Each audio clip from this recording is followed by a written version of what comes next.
അസ്സലാമു അലൈക്കും വറഹ്മത്തുള്ളാഹി വബറകാതുഹു. എല്ലാവർക്കും സുഖമാണെന്ന് കരുതുന്നു. എനിക്കും സുഖം, അൽഹംദുലില്ലാഹ്.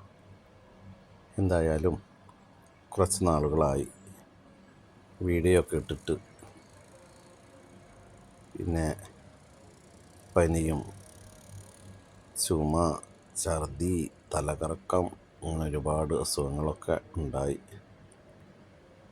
അപ്പോൾ ഇയർ ബാലൻസർ എന്ന് ചിലർ പറഞ്ഞു, മറ്റു പലരും നിർബന്ധിച്ചു, വീട്ടുകാർ നിർബന്ധിച്ചു ഹോസ്പിറ്റലിലൊക്കെ പോയി.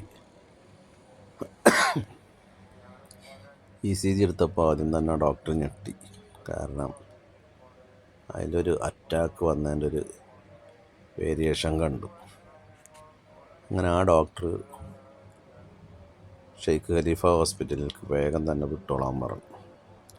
അപ്പോൾ എനിക്കിത് വേരിയേഷൻ പറഞ്ഞപ്പോൾ തന്നെ എനിക്ക് ഓർമ്മയുണ്ട്, 2 വർഷം മുമ്പ് ഒരിക്കൽ ഇതേപോലെ തന്നെ പനി വന്നപ്പോൾ ടെസ്റ്റ് ചെയ്ത സമയത്ത് അതിലുണ്ടായി ഈ വേരിയേഷന്. അപ്പോൾ ഇപ്പോഴോ ഒരു സൈലൻ്റ് അറ്റാക്ക് വന്നിട്ടുണ്ട്.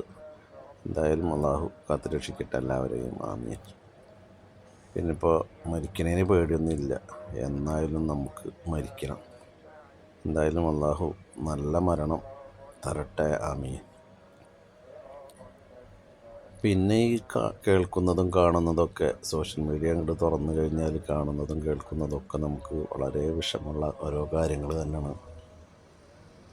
സ്വന്തം സഹോദരങ്ങളെ വെട്ടിക്കൊല്ലണു, അതേപോലെ തന്നെ സ്വന്തം കൂട്ടുകാർ വെട്ടിക്കൊല്ലണു, അച്ഛനമ്മമാർ അല്ലെങ്കിൽ വാപ്പ മക്കളെ, അച്ഛൻ മക്കളെ ക്രൂരമായി പീഡിപ്പിക്കുന്നു, സഹോദരൻ സഹോദരിയെ പീഡിപ്പിക്കുന്നു.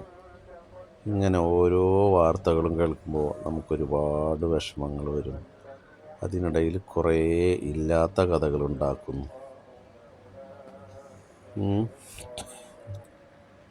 അയാൾക്കസുഖം, ഇയാൾക്കസുഖം, മമ്മൂട്ടിക്ക് അസുഖം, ഇയാൾക്കസുഖം, അങ്ങനെ ഓരോ അസുഖങ്ങൾ.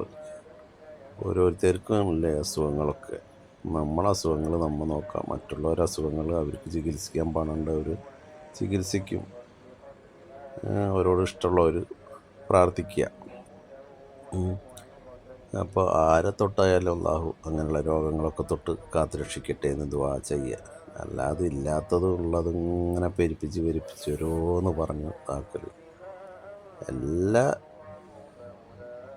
സോഷ്യൽ മീഡിയ നോക്കിക്കഴിഞ്ഞാൽ ഇത് തന്നെ, ഓരോ കുറ്റങ്ങളും കുറവുകളൊക്കെ തന്നെ. പിന്നെ വിഷമങ്ങൾ, ഇതിൻ്റെ ഇടയ്ക്ക് നമുക്ക് ഇതൊക്കെ കേട്ട് നമുക്ക് ഉറക്കം കിട്ടാത്ത രാത്രികൾ, ഓരോരുത്തരും കൊല്ലണതും മരിക്കണതും, കുട്ടികളെ കുറിച്ചിട്ട് അഫാൻ്റെ കാര്യങ്ങൾ, അതേപോലെ തന്നെ ഷഹബാസിൻ്റെ കാര്യങ്ങൾ, പിന്നെ 10ഉം 13ഉം വയസ്സായ കുട്ടികളെ പീഡിപ്പിച്ച് കൊണ്ടുവന്നിട്ട് വീട്ടിൽ നിന്ന് മയക്കമരുന്നും മറ്റുള്ളതൊക്കെ ജ്യൂസിൽ കൊടുത്ത് കലക്കി കൊടുത്ത് കൊണ്ടുവന്നിട്ട് അങ്ങനൊരു വിഭാഗങ്ങൾ,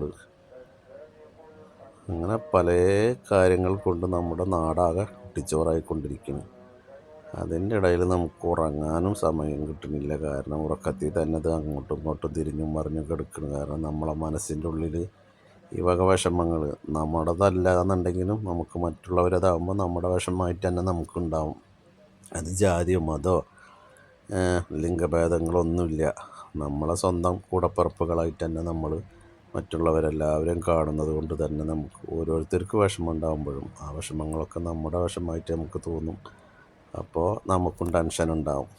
അങ്ങനെ അതിൻ്റെ ഇടയ്ക്ക് നമുക്കും വയ്യാണ്ടായി. ഡോക്ടറെ അടുത്തൊക്കെ പോയി. ഇപ്പോൾ അൽഹംദുലില്ലാ കുഴപ്പമൊന്നുമില്ല. ഒരു 14 ദിവസത്തെ മരുന്നൊക്കെ എഴുതി തന്നു. 3 ദിവസത്തെ മരുന്ന് കഴിച്ചതിന് ശേഷം വീണ്ടും അതുപോലെ തലകറക്കുണ്ടോ ഉണ്ടെങ്കിൽ വീണ്ടും ചെക്ക് ചെയ്യണമെന്ന് പറഞ്ഞ്, അത് കുഴപ്പമൊന്നും. അപ്പോൾ 3 ദിവസമൊക്കെ കഴിച്ച് കഴിഞ്ഞ് നോക്കി, അൽഹംദുലില്ലാ ഇപ്പോൾ വലിയ കുഴപ്പമൊന്നുമില്ല. അങ്ങനെ ഡ്യൂട്ടിക്കൊക്കെ പോയി തുടങ്ങി. അപ്പോൾ എന്തായാലും ഒരുപാട് ആളുകൾ പേഴ്സണലായിട്ടും നല്ല മെസ്സേജായിട്ടും ഫോൺ കോളായിട്ടൊക്കെ നമുക്ക് വിളിച്ച് വിശേഷങ്ങളൊക്കെ അന്വേഷിച്ച്, അൽഹംദുലില്ലാ എല്ലാവർക്കും നന്ദിയുണ്ട്. എല്ലാവരുടെ രോഗങ്ങളും പടച്ച തമ്പുരാൻ എത്രയും പെട്ടെന്ന് ശിഫാക്കി തരട്ടെ. എല്ലാവർക്കും ആരോഗ്യവും ആഫിയത്തും ദീർഘായുസ്സും അള്ളാഹു നൽകി അനുഗ്രഹിക്കുമാറാകട്ടെ. ആമീൻ. അപ്പോൾ ഇൻഷാ അള്ളാഹ് വീണ്ടും വിധിയുണ്ടെങ്കിൽ വീഡിയോയിൽ നമുക്ക് വീണ്ടും കാണാം. ഇൻഷാ അള്ളാഹ്.